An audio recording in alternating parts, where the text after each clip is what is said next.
Welcome to the Alcohol Free Life podcast, brought to you by thesoberclub.com. I'm Janey Grace. This is for you if you've quit the booze or you'd like to, or maybe you're just sober curious. I'll bring you tips and motivation without any judgment, and there'll be inspiration from experts, quit-lit authors, and sober heroes. Hi, and welcome to the podcast. I hope you're well. If you're doing dry January, you'll now be over 2 weeks in. So well done. And if you've already, kind of let that one go, then get back on the horse. Start again. It's okay. I did a little poster recently about this kind of mid-January thing. Well, it's Blue Monday, isn't it? Around this time, and it's the time when all the best laid plans can just completely go to pot, and gym membership falls off, even though you've only taken it 2 weeks ago, and all the resolutions, which I don't believe in anyway, kind of go bad, and all the best laid intentions seem to disappear. So if that's going on for you, don't be disheartened. It's life. It's called life. It's the way it happens. But you can literally re-up. Just get back on it, because it's so worth it. Just carry on. Just do it anyway. Just step back in. It doesn't matter if it's, if you started and then stopped. It's completely fine. So thank you to we got some really good feedback from last week's podcast. Just a reminder, if anybody's interested in that unique supplement, I was chatting to Leslie Kenny, really fascinating stuff. If anyone's interested in that unique supplement, then the info is in the show notes. But for a short period of time, there's a 15% discount on that product using the code Janey. That's JANEYLEE. And that's in capital letters. So if you're interested in that, the link's at the Sober Club or in the show notes. I've got a really great interview for you today. I think you're going to really enjoy this one. Just before we do that, just a reminder of a few things coming up. You can still download our free ebook, of course. It's called Sobriety Rocks, Top Tips for a Successful Dry January. A collection of pivotal moments and insights from sober coaches. There's a whole bunch of us who are sharing our own story, sharing when the benefits kicked in. It's a question that we're often asked, and what we wish we'd known, and what the top tip is now. So even if you've been sober for ages, it's great to get these insights. So if you just go to thesoberclub.com, click on the little icon there of the book, then that takes you through to a page where you can scroll down. You can either get the Kindle version, which I think is £1 something, or the download, which is completely free. I don't even ask for your email. So you've got absolutely nothing to lose.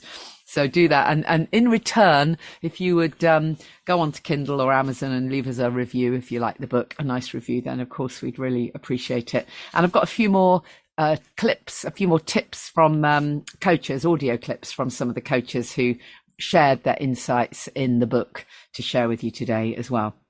So we'll do that in a while. If you are doing dry Jan, seriously, if it has ended already, literally get back on, but get yourself connected. Seriously, just join us in the Sober Club or whatever works for you, but tell somebody and get connected, because it really is the key to the success. When you go off in your own head, well, that's where you stay, really. All manner of rubbish is spoken to you inside your own head if you're not careful. And do be careful what you say to yourself, because you are listening. You know that, don't you, right? So just a reminder of a few things coming up on thank you for those who came to our Setting Your Intentions workshop, by the way. We had a really good session, and hopefully that enabled a few people to do some letting go of what they no longer needed and focus on what they want for the year ahead.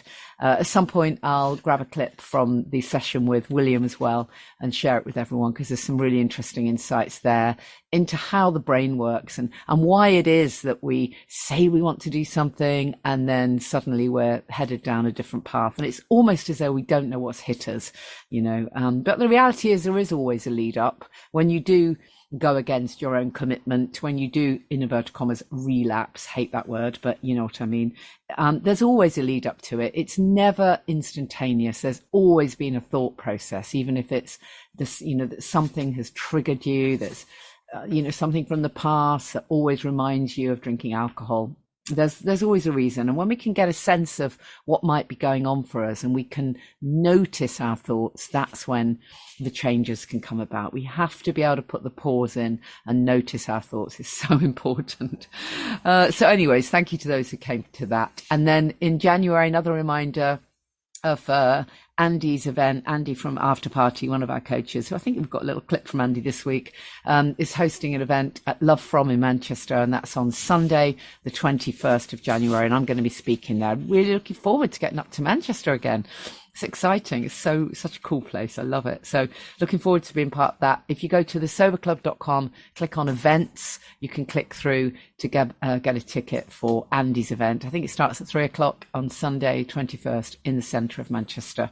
And then throwing forward to February, on Sunday, February 25th, family constellations in York this time. So again, everyone accuses me of being, London bound, but I'm actually getting up country, which is great. So really looking forward to this. It's a very special place. I love York as Manchester, and this venue is very near the station. So if you fancy, a day trip to York or a weekend in York, be a very good thing to do. And if you don't know anything about family constellations, I can't share it all now. It's too complex, but do have a listen back to some of my other interviews that I've done around constellations. I did an interview with Mark Wolin, author of It Didn't Start With You. Fascinating book. I did an interview with Rafe Nowen, who is the trauma expert who I work with on these days. So I co-facilitate. And I've done an interview as well with Carl Dawson. I'm also trained in matrix reimprinting, and that's along similar lines. So if you want to get a little bit of insight into constellations, also you might have seen the Netflix program from a while ago, Another Life, I think it was called. So you might have got a bit of a sense of it there. And I think there was a Goop episode that featured family constellations as well, quite a while back. But anyways, you have to come with an open mind. It's really magical work. It's really life-changing. It's very unique. It's been around for years. It's not like it's new, but it really is an amazing opportunity to, again, let go of limiting beliefs, let go of stuff that's not serving you. It's also amazing for just changing your perception and this whole idea that you can be the one to break the cycle. You don't have to carry on all these family patterns. Sometimes what comes up in a constellations workshop is the thread of addiction that's run through families literally for generations. And you can literally see the part that alcohol has played in that, in the ancestry. It's really fascinating, but you can break the cycle. You really can. And there's something just so powerful about that you're the one, who can make that shift, and you can heal the present. And in so doing, you heal the past and the future. So it really is amazing work. So it's Sunday, the 25th of February in York.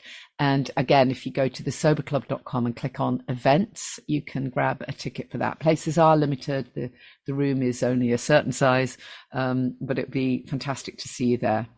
We will host another one in Hertfordshire at some point, but for now, that's the only one on offer. And then I am also planning another retreat at Champneys, and watch this space for some more special retreat days as well coming up. So all of that is at thesoberclub.com, and click on events. So what should we do first? I think let's share some of these tips from our sober coaches who contributed to the ebook, and then I'll tell you all about my special guest for today. So I just asked these coaches if they would share one top tip for the purposes of this. So, of course, some of the stuff you'll have heard before, but it's good to have a different take on it. And one thing that so often comes up is the whole idea of connection. So let's hear from Jill Mackay and Andy, as in Andy Blackman, After Party. My top tip is to write down all the surprises that pop up when you stop drinking. Anything, no matter how small. Whether you discover improved sleep, more energy, a taste for mint tea, or a delight of sitting in your local park watching the world go by, pause and enjoy that moment. Write it down. Revisit all of these regularly and you'll soon see how your world is opening up. You're giving up nothing when quitting drinking, only gaining. Hi, I'm Andy from After Party. So yeah, I would say just share your experiences with other people, connect with other people, like from this like the sober club, places like that. Be a sponge for information about alcohol and really use this time and see it as an opportunity for growth. So try something new that you haven't tried before. Start reading books around alcohol, the effects and all the benefits that it can have long term. I've not met one person who hasn't regretted a period of abstinence. So good luck, well done. You've totally got it. Thank you, guys. And now let's hear a couple of tips from Sally McGee and Vicky Larter. Do you know if you're an extrovert or an introvert? My top tip is to know what naturally gives you energy. If you're an extrovert who prefers to talk things out, or you've been given the gift of gab and have high communication talents, then find a close friend, a support group like the Sober Club, or a partner to help you navigate this month. If you're more of an introvert, grab a journal and a nice cup of tea and spend some time writing. Either way, dedicate some time this month to process what you're experiencing in the way that fits best for your personality type. My top tip is to find an alcohol-free drink that you like. There are so many options now. Not only are they delicious, but saying cheers with a nice glass of 0% fizz ensures you feel included and stops people asking questions, which I find really helpful. So don't forget, you can still download the ebook Sobriety Rocks Top Tips for a Successful Dry January if you go to our Find a Coach directory or click on thesoberclub.com and scroll down. You'll see the little picture of the book and you can click on that and go to either Kindle or just a completely free PDF. So my guest this week, this is an unusual one because I only just fairly recently came across Anthony, but then of course it jogged my memory and I suddenly kind of thought, yeah, of course I remember though watching Big Brother. I mean, didn't everyone back in the day? So enjoy this interview. Well, I think this is the first time that I've got to chat to a Big Brother winner on this podcast. I've spoken to lots of them in my Radio 2 days, but I don't think we've met before, Anthony. Lovely to chat to you, Anthony Hutton. How are you? I'm very good, thank you. Yeah, lovely to chat. Great to connect. So I came across some of the stuff that you're doing, and I thought we have to catch up because you've got such a fascinating background, and I'm sure there's so many things that that we can kind of touch base on, really. But there will be people who are thinking, actually, can't quite recall who he is. So jog my memory. So take us back. Was it how many years ago now? A long time ago, wasn't it, when you were Big Brothering? Yeah, so back in 2005, right, I won the show. I think back in 2005, it was probably Big Brother was probably at the crest of the wave of it. It was massive at the time. Yeah. I was a huge fan of the show. So to get on the show, it was mind blown, to be honest. I was a little bit starstruck actually when I went into the house. I was in awe. It was on such a pedestal for me. So, and I was a young, daft, naive young man back then as well. But in reflection, I mean, I know off camera you kind of asked me, do you mind if we talk about that? And it's absolutely, because it was such a big, a big stage of my life, really. Yeah. I mean, what was it like actually in the house before we get into what happened afterwards? What was it really like? Because, I've heard, over the years I've interviewed in my other role as a radio DJ, I've interviewed lots of celebs who've been on things like Big Brother and been in the jungle. And when you actually hear what really goes on, it's a little bit different to the edited version that we see, isn't it? So what was it like for you? Well, the whole experience from top to bottom was absolutely, for me personally, unbelievable. Before I even got on the show, they hid me in France for 2 weeks before I actually got in. When I was with a chaperone, and me and the chaperone got on really well, so we actually had a whale of a time in Why did France. that have to happen then? Because at the time, they never ever wanted the press to know of the contestants who was actually going in the house. It was all a big secret till launch night who would Right. actually go on the show. So they basically hid all of the contestants. And then when I got on, I mean, I relished and loved the whole experience from top to bottom, and the experience actually was like how it's portrayed in terms of Big Brother always stayed in character. I never ever once spoke to any producer on the side of like any form of instructions or anything. Anytime I spoke to someone in the diary room, it was always Big Brother, and Big Brother always stayed in character, which I thought was quite cool. And then the whole experience again, it was just exactly how it was. We lived in a house with strangers, and they were the only people that I ever seen.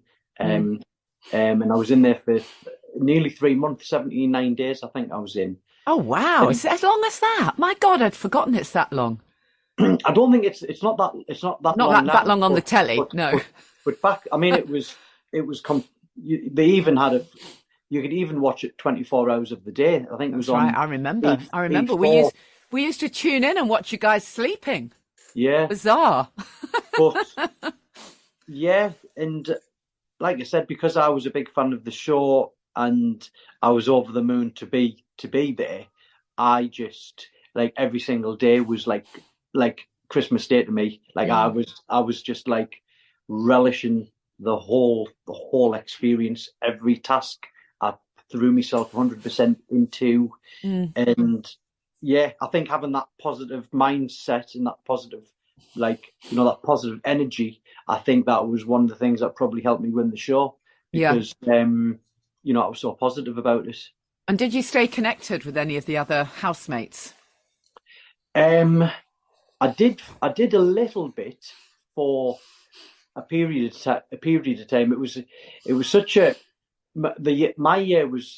such a crazy year because I was heavily involved in probably the two biggest moments of the show. There was one guy who was a young gay guy who basically formed real strong feelings for me, and obviously I was a heterosexual young man. And then there was a woman who said she was pregnant to me on the show as well, wow. and we didn't even sleep together. So there was two kind of like big kind of controversial storylines that I was involved in, and yet they definitely weren't set up. Oh God, no, absolutely not. No?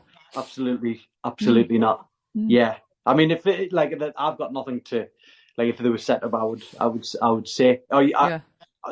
Are you asking that question because do you think that? Oh, not necessarily. I'm just saying. With everything I know about TV, I'm interested when you say that you don't.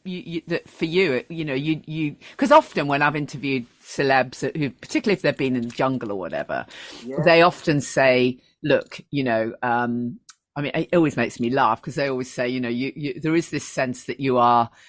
You forget about the cameras effectively. You do just get on with it and you forget about the cameras. And then they'll say, but then you go over and stand next to a bush and a cameraman will fart from behind the bush. and suddenly you'll remember, oh shit, yeah, I'm on TV, which always made me laugh. And then you'll hear that lots of people say, there was stuff that was left out that was so important that for them to have made that conscious decision to edit it that way was just really odd. And then they'll say, and there was stuff that was clearly organised and set up. So we know it happens. It's telly, for God's sake. So of course it happens. But I have no inside knowledge as to whether it did in your case. Yeah, but a pregnancy and a gay like love attraction were two. It might not necessarily play in their favour, right?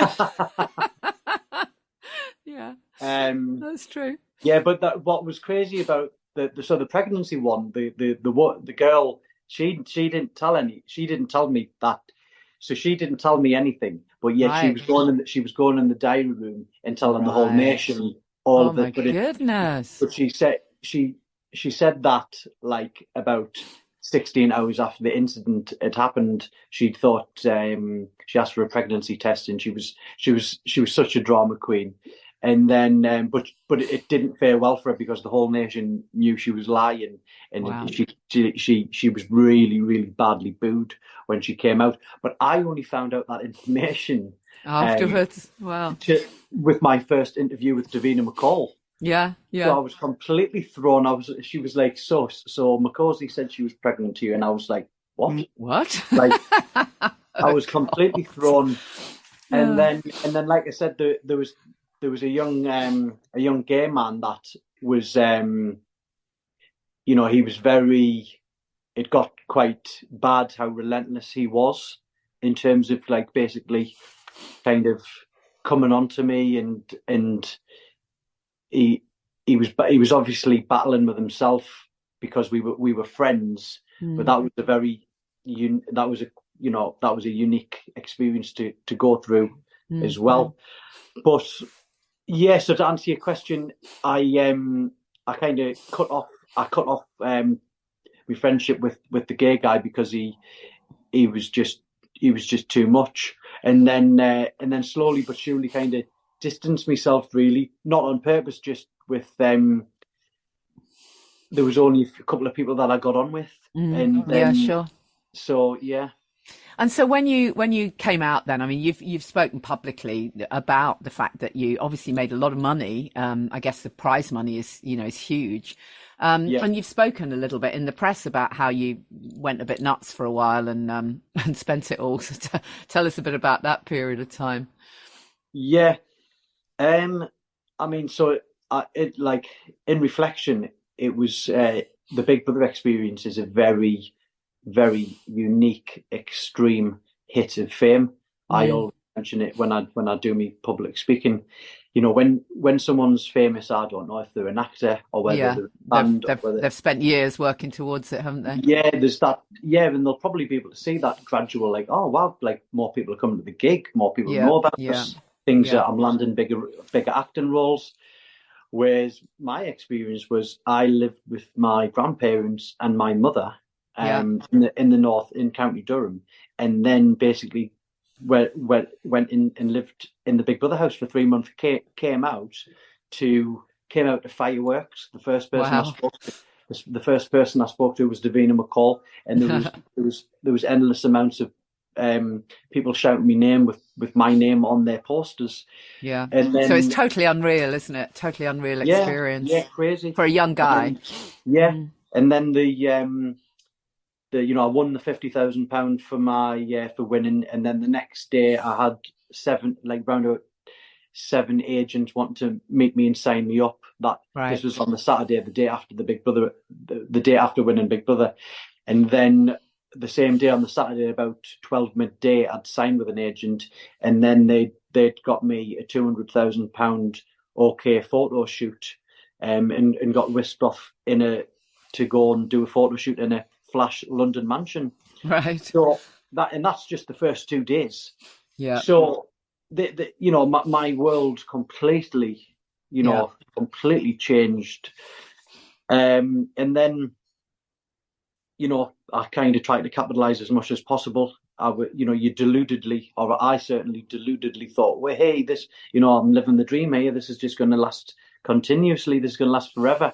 Yeah. And it didn't. And then slowly but surely that fame started to dry up. The money started to dry up. Then it kind of like I'd moved back to the northeast, and then it was kind of like I'm actually going to have to get a job here. Like no money's coming here. But then it was like my ego and my paranoia about being laughed at about having to get a normal job, because for a long time my title was Anthony from Big Brother. And then that basically kind of like spiraled to getting into a really, really, really dark place. Turned to alcohol, turned to drugs for escapism. So there was definitely a real negative to that fame. Yeah. But would I change it? absolutely not. I wouldn't, because it's carved and shaped the man that I am today, and I've took so many positives, because I am proof that you can really, achieve something high and great, and then you can go rock bottom to the point of suicidal thoughts, but also I managed to get through it. Come back from that, yeah. I mean, I really appreciate you speaking about it, and obviously you've done a lot of work, and it's great that you're able to be open about it, because you're absolutely right. There's that whole ego thing kicks in. It's that suddenly you're one moment you're the name on everyone's lips, and the next minute you're a regular guy needing to get a job, and I can absolutely see how difficult that is for young people. You hear about child actors, don't you? And so typically a very similar thing. Suddenly nobody wants them anymore. Really, really difficult for your mental health and for your ego. I can absolutely imagine. I mean, did you get yourself into debt, or were you able to be savvy with any of the money? Yeah, I was so I think some of the newspaper articles kind of paint a picture maybe worse than it was. I did. I bought a couple of properties with the money that I made. I did get into. This was when I was in a very, very dark place. I basically missed. I missed quite a few mortgage payments for a house, and that was kind of just piling on. This is when it, like I said, this was when it was. I was at my really, really worst point. I'd missed mortgage payments. But look, thank God, I was lucky. I spoke. I ended up talking, and that's something that I always say. If you're in a dark place, I say, tell someone you love, and speak to a professional. I had a really supportive family, so once I spoke about it, I basically got love and support, and I also got a bit of financial support. And then once I knew I went and seen a professional, and once I spoke about that, I soon realised that it was very beneficial to talk about it, but I knew that it was actually me who was fundamentally going to have to get myself out of it. It's not going to be a little magic, or you've spoken to someone. And one of the biggest thing I've done was I knew I had to get out of where I was. I changed location because I was hanging around with a bad crowd. Right. And I got back into the hair industry. I was originally a hairdresser by trade. And once I kind of actively changed things up, then things soon started to build momentum again. Yeah. But obviously I was daft. I spent, I was daft with the money, but of course I was a young daft 23-year-old lad who came in with a lot of money.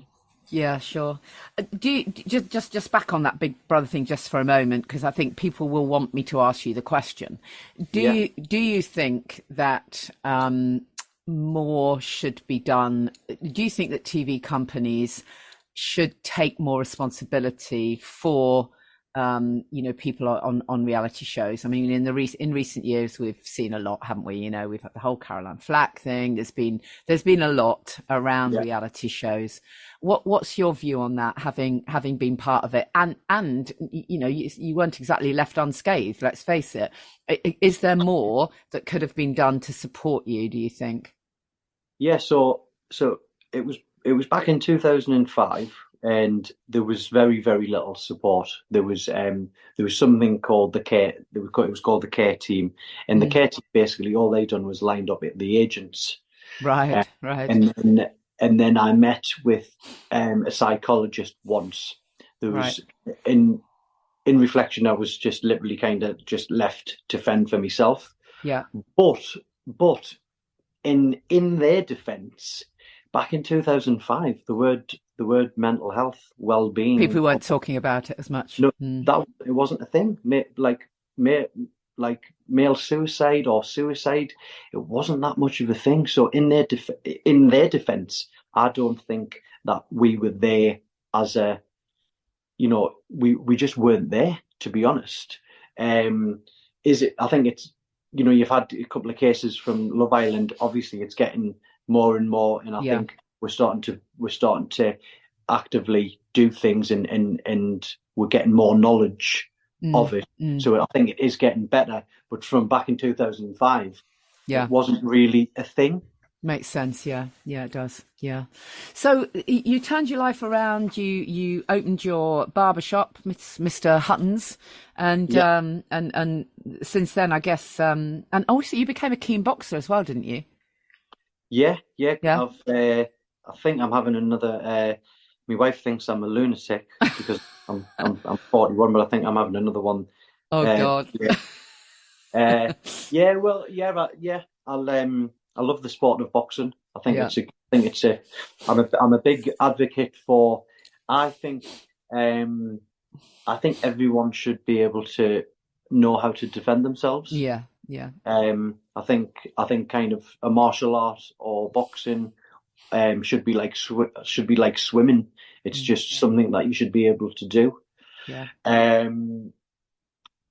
What was your No, question? I was just saying. So is your barbershop? Do you still run that? Yeah, no. So I basically had it was Mr. Hutton's Barbers and Bar. So it was a unique concept. So it was a barbershop through the day, and then it was a cocktail bar on the evening.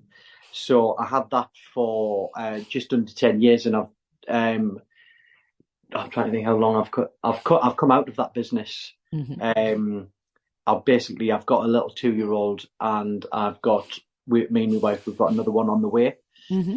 So it was like the hours that I worked were absolutely insane. I was literally full time, like cutting hair from 8 a.m, and then I was like the cocktail guy as well.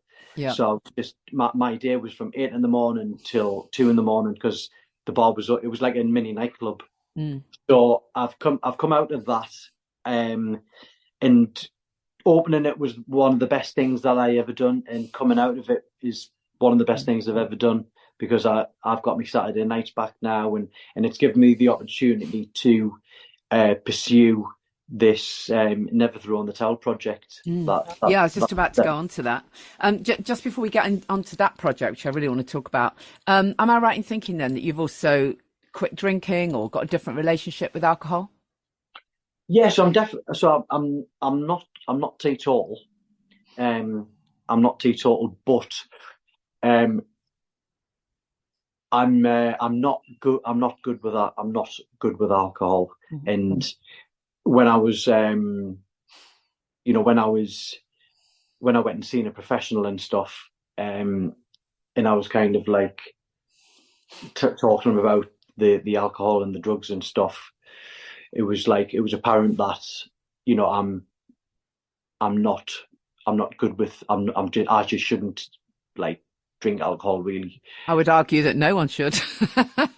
Yeah. I would argue that no one's good with alcohol, not because of anything to do with you, but because to do with the fact that it's a drug. I always mention that as well. I do find it crazy how it completely gets labelled as something else. Where I think, can you imagine if alcohol wasn't out yet? No, if it came on the market now, yeah. It came on the market now. It's like, right, there's this drug. It's liquid form. Exactly. It makes you lose your memory. Yeah. You can go violent. You're sick. You're bad days after it. Yeah. All these things, people would be like, yeah, it's linked to 200 different illnesses, including loads of cancers. God knows. I know, you're absolutely right. I don't think it would be legalized for sure. Yeah, people would be like, I'm not taking that. Yeah.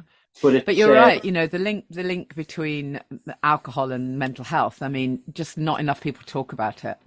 So, the fact that when you got, support for what was going on, I'm glad that did come up. But there are many, many cases when it doesn't. And that's when it frustrates me massively, when people go and they seek help for mental health, for depression, for anxiety, and they're doled out the antidepressants and they're doled out the medication, but no one asks them whether they're drinking. And I've had lots of clients who are given that medication and they're downing a bottle of wine a night. Oh, no way. Yeah, so that's something that I actually specifically touch on when I do my talks. So men are 3 times as likely. Men 3 times are as likely to turn to substance abuse than Yeah. women. When it's a classic, honestly, I hear it all the time. I'm a barber.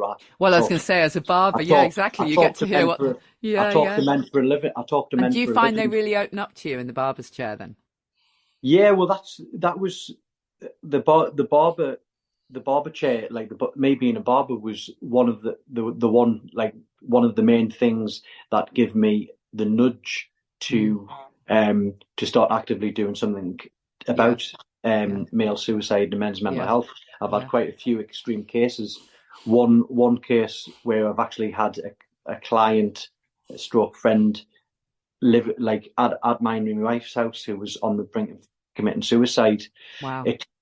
So you find yourself in the role of not just a barber, but a effectively a counsellor. Well, it's the key. It's one of the key things that really got me into it. So when I had my taste of like being, in a real dark place, it was something that I was very shameful about, embarrassed about, and I kept them cards close to my chest. There was only basically my parents that knew. What you mean? You didn't want to share how dark the feelings were? Yeah, I was just embarrassed about. Like, it's interesting, isn't it? That shame, that stigma. Yeah. Even though it's is a mental, it is a condition. It isn't, it's not your fault. Yeah. It is interesting how we get that, how that stigma is still around even now, even though more people talk about it. Yeah, but being a barber was the reason why I started sharing it, because I was doing clients, and then clients started opening up to me in a dark, being in a bad place, and then that gave me the nudge to share with them. Well, actually, mate, I've been there myself. Yeah, amazing. That's when I started being just open and started sharing it, because I thought, if someone's been there and done it and got through it, those words can be golden to someone in a dark and place. They might not have told anyone else. Literally, they may not have. It might have been someone who didn't have a family situation where they could share this, and they may not have been able or willing to go to a doctor or a medical professional. So that is amazing.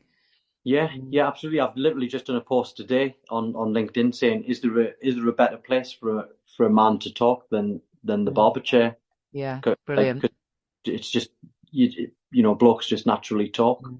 Because you're right. Women do tend to talk about their stuff a lot more than men do, and even now, there is still that thing that as you say, that they bottle it up, and I didn't know that statistic that you shared, but it doesn't surprise me that men are much more likely to just turn to to alcohol or drugs or whatever. Well, alcohol is a drug, but you know what I mean. You've got to do the opposite.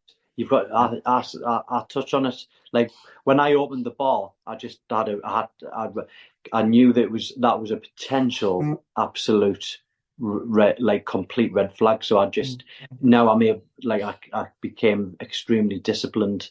I'll to answer your question before, I'll maybe drink a few times a year, like maybe at a if it's over Christmas or an occasion, but it won't just purely on the basis of I don't like it that much. Like I'm not a person who like, oh God, I'm dying for a beer, or it's just that but it's a classic thing that we do, especially like I said, especially blokes, where like they're not in a good place, they'll turn to alcohol, and it's like, whoa, hang on a second, worst thing you can do. Absolutely. I still think there's so much more sort of education needed around that link between mental health and alcohol. There really needs to be those links made. So it's fantastic the work you're doing. But so you've got this project called Never Throw in the Towel. Tell us a bit about it then. It's a kind of early stages, yeah?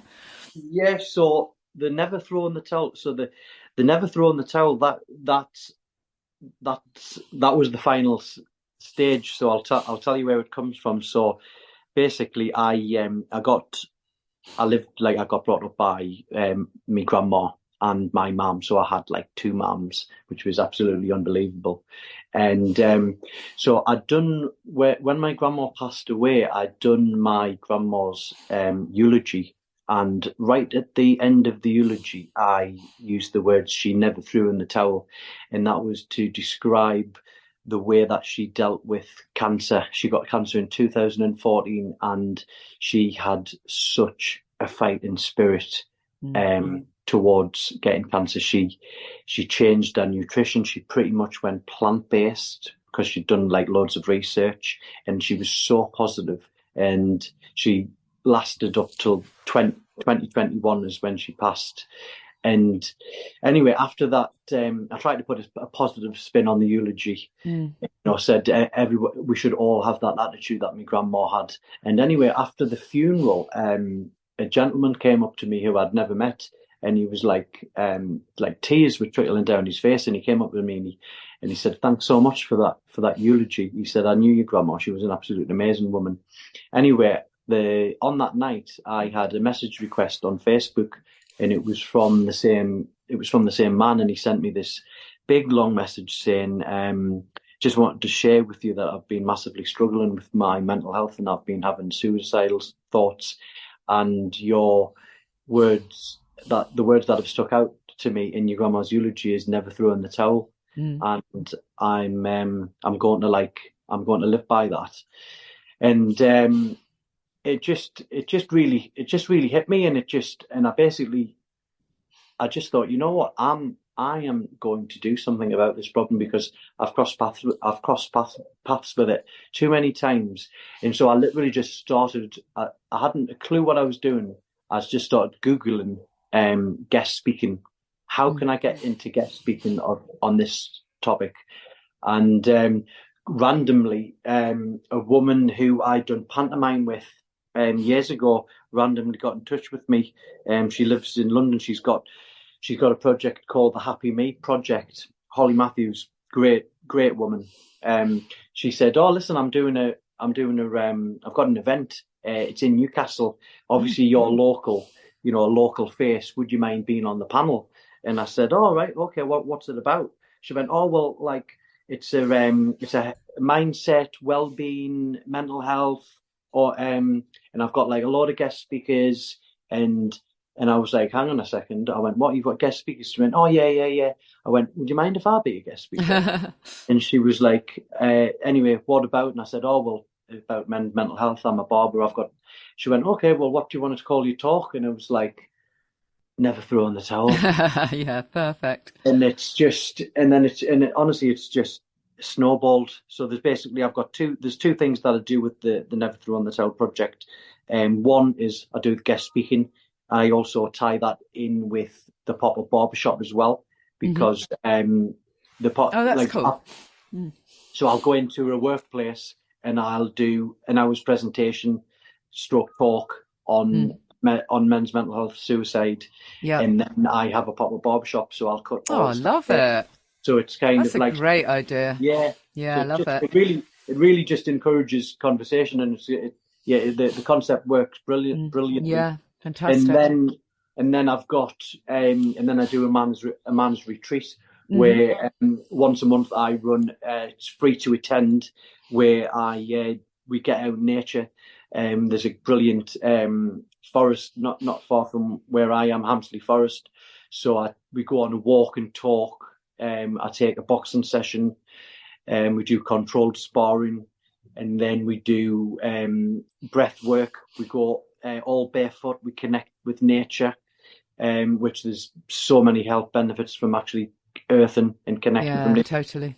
Some people think it's a bit like woo-woo hippified, but actually there's a lot of science behind it. Then after we do the breath work, then we do a cold water dip. And again, so many health benefits from doing cold water therapy. And that's it. And I absolutely love it. I just love it. Honestly, when I really feel it's like me calling. Like I've got so much fire in my belly about this project. Yeah, I love it. It's great. I mean, it really is exactly what's needed. Fantastic. Well done, you. That's really cool. So where can people find out more about the stuff that you do then? Just your social channels, or what's the best place? So on LinkedIn, Anthony Hutton on LinkedIn, and Anthony Hutton on Instagram, and there's also a Never Throw in the Towel Project Instagram, and then also there's a Never Throw in the Towel Facebook page. Cool. As well. Great. And then we're just cooking up a website, but it's just there's a documentary getting done on it this year, and then I've also just pitched for the book to be cool. Yeah, that would be really good, won't it? That would be great. Yeah. You'll have to come back on when the book's out. Fantastic. Yeah. And we're going to be meeting because you're speaking at the after party event in Manchester. Yeah. I'm really looking forward to that. Yeah, it's going to be fantastic. Yeah. So I actually randomly met Andy on holiday, and it was my now wife. It was our first holiday together. Me and Andy met, and we actually we got really close because we had a few extremely competitive games of table tennis against each other. Great. And it's cool that our paths have crossed again. Yeah, fantastic. So you're going to be speaking at that event. You're going to be sharing a bit about mental health, and I'm going to be doing a little bit about, I don't know, self-care and sobriety probably. But yeah, I really look forward to it. So that's Sunday, 21st of January in Manchester. So we'll actually get to meet. I love it when I actually get to meet podcast guests. Doesn't happen very often. Oh, right, okay. So that'd be great. Fantastic. Brilliant. Well, I wish you all the best, Anthony. It's so it's really brilliant hearing about all your work. Thank you for being so open and honest about it. It's really cool that you're able to do that. I think it will really help a lot of guys be maybe a bit more willing to open up. So thank you. Oh yeah. Oh, thanks so much for having me as well. Cheers. Lovely day. Yeah, I look forward to meeting you in person. Yeah, brilliant. See you then. Thank you. Cool. Thanks, Janey. Thanks, Anthony. So you can meet both Anthony and I at the event in Manchester on Sunday, 21st of January with Andy. Go to thesoberclub.com and click on events, and that will link you through to tickets for that event on Sunday, 21st of Jan. Final reminder then, if you're doing Dry January, there is lots and lots and lots of support available. There is our ebook. You can join us in the Sober Club. There is a wealth of information and stuff out there. I wrote a piece that was included in something in the Evening Standard. I mean, pretty much all newspapers have got stuff going on right now about Dry Jan, haven't they? You probably saw the thing about how people are choosing booze because alcohol-free drinks are too expensive. I mean, come on. You know, that's an interesting spin. I mean, yes, mocktails can be expensive. Some alcohol-free drinks are expensive when you consider they don't have alcohol in them. I get that. But what a ridiculous headline. You know, it's enough to turn you to booze just because they're so expensive. I suppose it's a good play on words. But, you know, a huge bottle of cider might be real cheap. But do I want it? I don't think so. But anyways, there's been a lot in the press. And if you don't yet have a copy of my book that came out a couple of years ago, Happy, Healthy, Sober, grab yourself a copy of that. It's number 15 in the Amazon chart for biographies by musicians. How funny is that? So I'm literally like one number below Ozzy Osbourne. And a couple above Andrew Ridgeley. So highly amusing. Anyways, grab a copy of that book if you haven't already, because it does cover everything. And we do have a lot of amazing expert contributors in there. There's a foreword by Denise Welsh, and there's just a whole host of well-being advice and information from a whole group of whole host of contributors. So it's not just little me.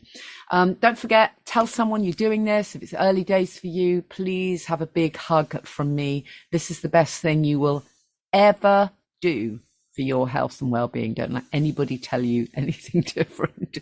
It really is magical, and you're doing it for you. And trust me, it's worth it.